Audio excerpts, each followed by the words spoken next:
T20 world cup देखा आपने एक ऑडियंस के नजरिए से।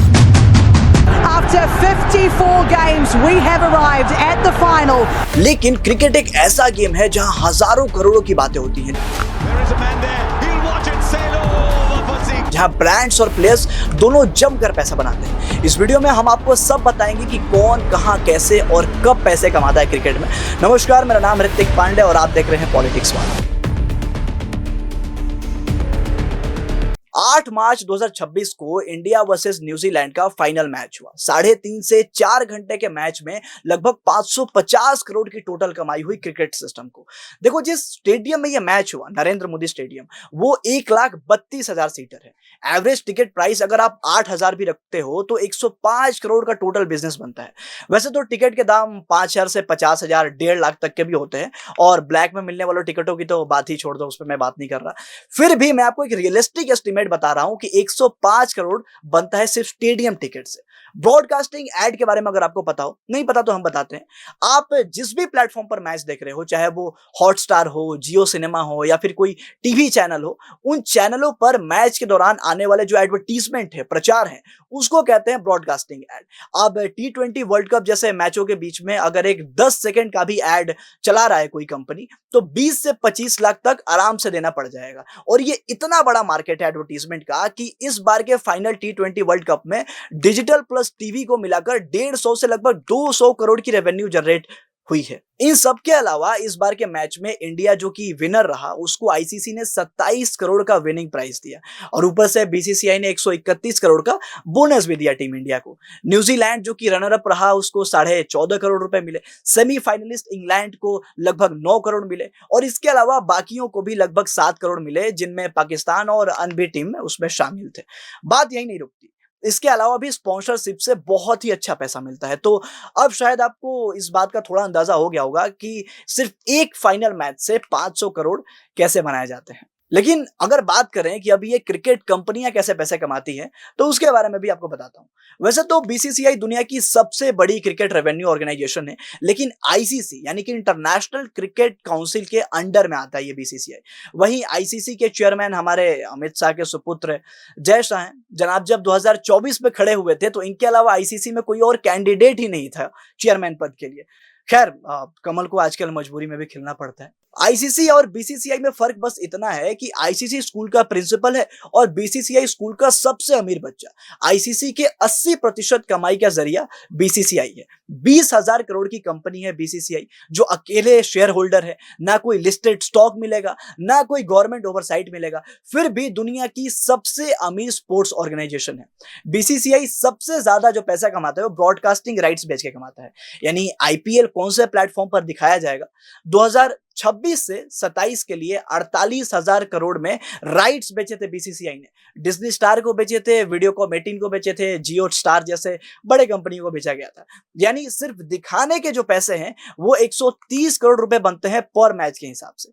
इसके अलावा टाइटल स्पॉन्सर अगर आपको पता हो, जैसे टाटा आईपीएल, 2,500 करोड़ दिया था टाटा आईपीएल ने 5 सालों के लिए, यानी कि 500 करोड़ पर सीजन बनता है आईपीएल का। ऐसे ही जर्सी स्पॉन्सर के बारे में अगर आपको पता हो, तो जो टी शर्ट्स होती हैं उसके ऊपर जो एड्स लिखे होते हैं, अपोलो टायर्स ने 550 करोड़ दिए थे 3 सालों के लिए। और ड्रीम 11 जो कि अभी बैन हो गया, ड्रीम 11 ने भी 350 करोड़ रुपए दिए थे इसके पहले। अब आपको थोड़ा थोड़ा ये समझ में आने लगा होगा कि असल में एक मैच देखने के अलावा भी ये कितना बड़ा बिजनेस गेम होता है, जो आम जनता तक कभी पहुंच ही नहीं पाता।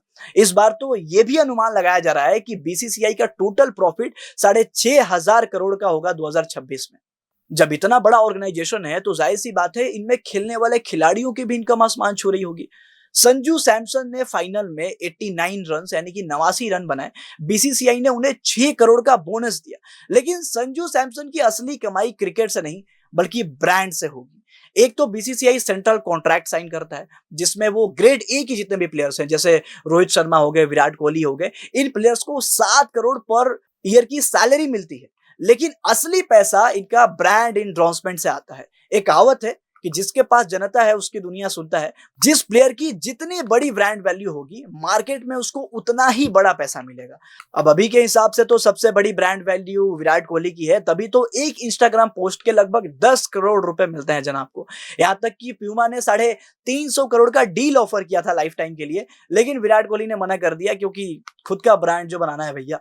अब अगर आपके दिमाग में ये भी घूम रहा होगा अगर कि किसी को ज्यादा और किसी को कम कैसे मिल रहा है, तो देखो दोस्त, ऐसा है कि तुम्हारी छवि मार्केट में कैसी है, तुम्हारा नाम कैसा है, ये तय करेगा कि तुम्हें कितना पैसा मिलने वाला है मार्केट में। अगर आपको थोड़ा अजीब नहीं लगे तो मैं आपको ये भी बता दूं कि आपकी छवि कैसी रखनी है मार्केट में, कैसी बनानी है, इसके लिए भी पैसा खर्च करना पड़ता है, जिसको पब्लिक रिलेशन वाली कंपनियां डील करती है। अगर आपको लार्जर देन लाइफ दिखाना है तो कौन से गाड़ी में आप चलेंगे, कौन से कपड़े आप पहनेंगे, कैसे बैग लेकर एयरपोर्ट पर आप घूमेंगे, ये सब पहले से ही डिसाइडेड होता है ताकि मीडिया में आपकी बातें हो सके और आप बने रह सके। देखिए, क्रिकेट एक इतना बड़ा गेम है कि यहाँ सब कुछ अच्छे से हो जाए, ईमानदारी से हो जाए, ये थोड़ा पॉसिबल नहीं लगता। बहुत सारे ऐसे रिपोर्ट्स हैं जिनमें क्रिकेट मैच फिक्सिंग के बारे में भी बात की गई है। चलिए एक छोटी सी स्टोरी सुनाता हूं आपको। 1997 में रुड़की जर्नलिस्ट अनिरुद्ध बहाल ने देखा कि जर्नलिस्ट और बुकीज मैच के दौरान प्लेयर से बात कर रहे हैं। बुकीज क्या होते हैं अगर आपको नहीं पता, अगर आपको बैटिंग करनी है मैच के दौरान तो आप बुकीज के पास जाओगे और बोलोगे कि मुझे लगता है कि इंडिया जीतेगी, मैं 10,000 लगाना चाहता हूं। वो कहता है कि ठीक है, अगर इंडिया जीती तो मैं आपको 18,000 रुपए दूंगा, और अगर इंडिया हारा तो आपका दिया हुआ 10,000 मेरा हो जाएगा। हजारों लोग अलग अलग टर्म्स पर पैसा लगाते हैं। बुकीज बीच में बैठा रहता है और कमीशन खाता रहता है। बुकीज जानता है कि प्लेयर हारेंगे क्योंकि उसने पहले से ही प्लेयर को गलत खेलने के लिए पैसे दिए होते हैं। अब वापस कहानी पर आते हैं। स्कोर, बॉलिंग चॉइस, ओवर में कितने रन्स बनेंगे, सब फिक्स हो रहे थे, जर्नलिस्ट अनिरुद्ध का कहना है। जर्नलिस्ट अनिरुद्ध बहाल ने देखा कि क्रिकेटर मनोज प्रभाकर को विसिल बॉलर बनाया गया। बाद में मनोज प्रभाकर ने यह क्लेम किया कि टॉप इंडियन क्रिकेटर ने उन्हें 25 लाख में खराब परफॉर्मेंस देने का ऑफर दिया था। हालांकि जब बीसीसीआई से यह बात पूछी गई तो बीसीसीआई ने इसको वाहियात और घटिया बोलकर केस को डिसमिस कर दिया, लेकिन इसके अलावा भी कई बार न्यूज में मैच फिक्सिंग के बारे में चीजें बताई गई हैं। जैसे 2013 में आईपीएल स्पॉट फिक्सिंग इंडिया का सबसे बड़ा स्कैम बताया जाता है। यहां तक कि लॉ कमीशन कहता है कि बीसीसीआई अकाउंटेबल नहीं है।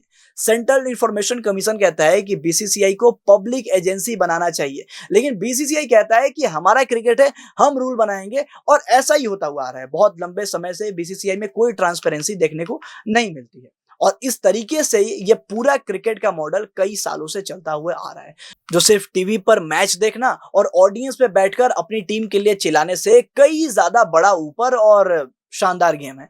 तो ये थी पूरी क्रिकेट की किताब जो मैंने आपके सामने खोली। मैं ऋतिक पांडे मिलता हूं आपसे एक और नए वीडियो के साथ। देखते रहिए पॉलिटिक्स वाला।